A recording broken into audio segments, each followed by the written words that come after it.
Right now, it says U.S. layoffs have hit the highest in 2 decades. A company-wide breakdown of massive job cuts by AI and cost cutting. Now, let's talk. Before we jump into like the specifics, let's talk about AI. I feel like AI. Everybody who's laying off, everybody who's saying they're cutting jobs and this and that, they all are blaming it on AI. AI this, AI that. Now, do I think AI is coming for jobs and really taking jobs, or people are getting a little bit more or scaling or getting more efficient with AI? So to say, I do think that is true, but I also think it's a cop out. It's a plea. Like, all right, we could just blame AI. Like, even though we're not doing anything with AI, even though we're not implementing any type of AI yet, we could just blame it on AI. That seems like the go-to scapegoat right now. We're laying off because of AI. So I just wanted to throw that out there before we get started. So first and foremost, so a lot of these job cuts, it says industry experts attribute the surge primarily to cost-cutting efforts and an accelerated adoption, here we go, of artificial intelligence, which is reshaping job roles and productivity expectations. That's true. I mean, it is true. But like I said at the beginning, I think a lot of it is just being blamed on AI when people not even using AI yet or have no need to use AI yet. I think that's a scapegoat. I really do. So it says Amazon. Let's start with a few top companies that have laid off recently. It says Amazon announced about 14,000 corporate roles, or about 4% of its white collar workforce. So they have a whole bunch of employees. Like, I can't even remember how many they have. They have a lot, like maybe hundreds of thousands of employees working at Amazon. So 14,000 may not seem like a lot in the grand scheme of things, but if you are part of that 14,000, it's just 14,000 paychecks that are missing. 14,000 people have to find jobs. This isn't cool. So I already knew Amazon was probably going to be one of the companies that, started to lay off because of AI and robotics and things like that. But, 14,000 corporate roles at one time, I think it was a lot of HR, a lot of things like that have to deal with those type of corporate roles, which AI can do. AI can decipher and swift through all the type of things that HR is doing right now. But, it's just unfortunate. It's definitely unfortunate that 14,000 people will have to look for jobs. UPS eliminated over 48,000 employees amidst a reorganization, reducing delivery volumes, notably for Amazon shipments. It says automation upgrades in facilities have contributed heavily to workforce reductions, and that's something that we talked about. Automation, robotics, AI, at all, it's kind of family to each other. U.S. employs nearly 500,000 people worldwide, making these cuts a significant redistribution of labor amid a rising productivity. And I'm on actually MSN.com if you guys want to look at this. So this is just another one. I think people should get their money. I think the salaries, the raises, all that is, especially UPS, I think it all is warranted. But when they start giving them all this money and things like that, I'm like, okay, I have a hunch that something is coming down the pipeline.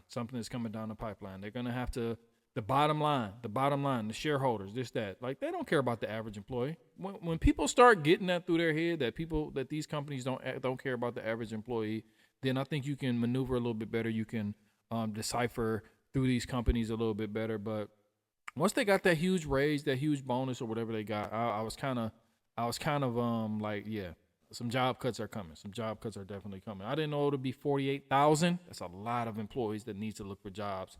And now let's just think about it. If 48,000 UPS people or UPS employees or former UPS employees have to go out in the job market, and the job market starts to get more and more flooded, these people or these companies can bring down how much they want to pay people because it's so many. They have so many to choose from. So if these people, not just UPS or whoever is getting laid off, and it's a bunch of people who do, like, let's say it's a bunch of people who are in material handling, something like that. That's something that UPS will cover. Then if a job is paying $25 an hour, but now they have 1,000 candidates, and some of these people really need to work. They can start bringing the price down. They're not looking out for the average Joe. They're trying to beat that bottom line. They're trying to appease shareholders. So that's another thing. Salaries can start coming down as well as more and more people flood into these specific positions. So that's another thing we got to look out for. Intel laid off 20,000 workers. Microsoft cut 6,000 jobs. Salesforce 4,000. Meta 600. Applied Materials plan to lay off 1,400. Chegg, Rivian, Target. I remember talking about Target. They laid off 1,800 100 corporate positions, which is about 8%, and significant restructuring blamed on evolving customer habits and cost pressures. So Target is pretty expensive. If you shop at Target, I used to shop at Target a lot. My mother used to actually work at Target when I was growing up, and Target has always been kind of like the bougie place, the bougie Walmart. You know what I mean? It's always been kind of expensive. So with the consumer starting to scale back a little bit, some of these higher price stores will get a little bit of they'll feel it. They'll feel it. A lot of people like, why not just go to Walmart? Why not just go to Costco? Why go to Target? You know, when I can go to these other places and get something for cheaper. So I foresee more cuts at Target, more cuts at places like that. I also wanted to look at Nestle. So Nestle, which is the world's largest food company, is cutting 16,000 jobs due partly to automation. So here's another thing talking about automation. It says, and this is coming from CNN, Nestle will cut around 16,000 jobs worldwide over the next 2 years as it works to slash costs, including through automation. So this is just another thing that we're talking about. AI, robotics, automation, all this is coming for jobs. So these jobs that, you know, a lot of people who aren't super skilled at anything, I hate to say it like that, but you know, these manufacturing jobs, a lot of these are going to be eliminated. So I want people to be diversified in their skill set. I want you to be diversified in you know, your job search, and just be diversified all the way around. You have to try to figure out, how can I make extra income? How can I save a little bit? It's hard. I know it's hard, but you got to try. You got to figure out how to start investing a little bit in ourselves, investing in you know, in different things that can bring us extra income, and just stop being. We cannot be comfortable in these times. We definitely cannot be comfortable in these times, comfortable and complacent, because anybody's job is up for grabs. You know, anybody's job is up for grabs. We're feeling it. We're feeling it in the economy right now. It says another 4,000 roles will go in manufacturing and the supply chain as part of measures to improve productivity. The overall job cuts will amount to almost 6% of Nestle's workforce. So if Nestle is cutting 16,000 jobs, man, I think this is just the beginning. I think a lot more big companies, a lot more big players, a lot more household names will continue to do this. And those people at the top, they don't want to take pay cuts. They'll rather fire you. They would rather fire, you know, the workers and try to replace you with AI, automation, things like that. To scale and to be more efficient, as they like to say. Next, I want to talk about GM, and this one kind of hits close to home because over the last couple years, I've been seeing a lot of just layoffs here and there. Not huge layoffs when it comes to like Ford, when it comes to like Stellantis, Chrysler, whatever they're called these days. GM, it says, in a surprising move, GM has announced plans to eliminate 1,700 jobs in its electrical vehicle and battery manufacturing sector. So the EV market hasn't panned out to everybody's, you know, who were very bullish on bullish, meaning they thought it was going to do very well. If you don't know what that means, they thought EV was going to do very well. It hasn't panned out like that, not yet.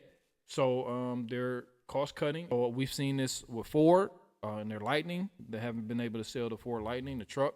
And we also seen this with Stellantis. Like every time I look up, somebody on my Facebook feed is getting laid off from Stellantis or Chrysler, whatever it's called, like I said. So we have to be cognitive of what's going on. We have to be a little bit more tight with our money. We have to be a little bit more tight with our discretionary spending.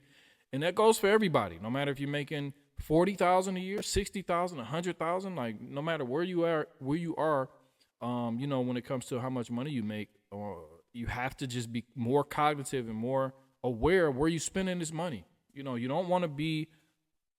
You walk in one day, I've seen this, and I've been on that side. You walk in one day, they call you to the office, or you get an email, and that's it. Now you're back to square one. You're scrambling.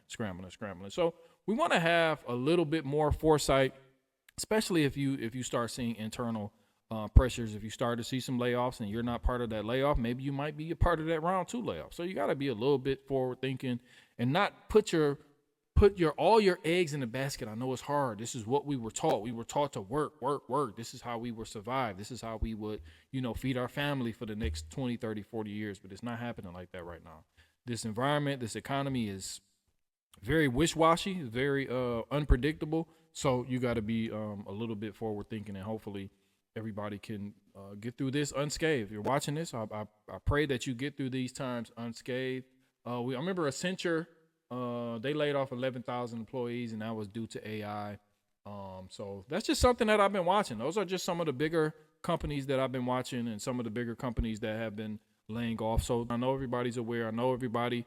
I talked to some of my friends and some of my family members that are they're looking for jobs, or they're trying to transfer, or get a different job. And I'm like, I know they tell me it's hard, but I say, I remember was it quiet quitting? Was that what it was, when people were just, silently quitting, quietly quitting? Now it's, you need to be loudly trying to stay at your job, man, because it's slim pickings out there. It's definitely slim pickings out there, unless you're in like an industry that is looking for people.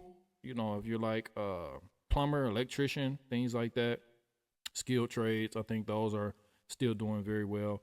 But when it comes to like this software, and if you're in manufacturing, finance, things like that, HR, be careful. Be very, very careful. Watch your spending. Try to save as much as you can. Have a plan B. Keep your resume floating out there. I know it's still hard to find jobs, and even if you're not on the chopping block, just keep your resume floating out there. I preach that so much. Like, even when I got a job, or when I'm working, or if something's going well and I feel comfortable, my resume would always be floating out there. It would always be floating out there. I'm never complacent, never comfortable. If a new position comes, or some opportunity comes that's better, suited for my family, my position, my well-being, my mental, then, I would definitely look at it. Not saying I would just up and leave, but, at the end of the day, these companies are, you walk in on a Monday morning, and these companies are just, you get an email, and that's it. You're done. Now you back to square one, like I said, and you're back to scrambling. So be safe, be well. Hopefully everybody is, like I said, you have a plan B, plan C. Make sure you are not spending more than you have to. It's not time. It's not time. It's not 2021. It's not 2020. It's not the time to just be BMFing, blowing money fast. It's time to be saving. It's a time to be thinking ahead, like thinking, okay, do I have this much amount in order to survive for a month, 2 months, 3 months? Do I have this much in order to survive if something comes up? It's really about preparing. Like, we see the storm, we saw the cloudy skies, and right now they're getting darker and darker. So you just want to prepare. It's just like you see it, you go outside, you start preparing. You put your rain boots on, you put your raincoat on, you get your umbrella, you prepare. It might not rain, but if it does rain, you are prepared. So that's just what I'm preaching. That's just what I'm preaching for this video. And we'll continue to talk about it. We'll continue to come with some solutions. I have some people on the channel who are well versed in side jobs, side gigs, what to do, how to get in certain industries if you're trying to get into certain industries, and just trying to help where we can, man. So this is the Wealth Rant. I go by FD White. Make sure you like, subscribe. I will see you in the next video. Peace.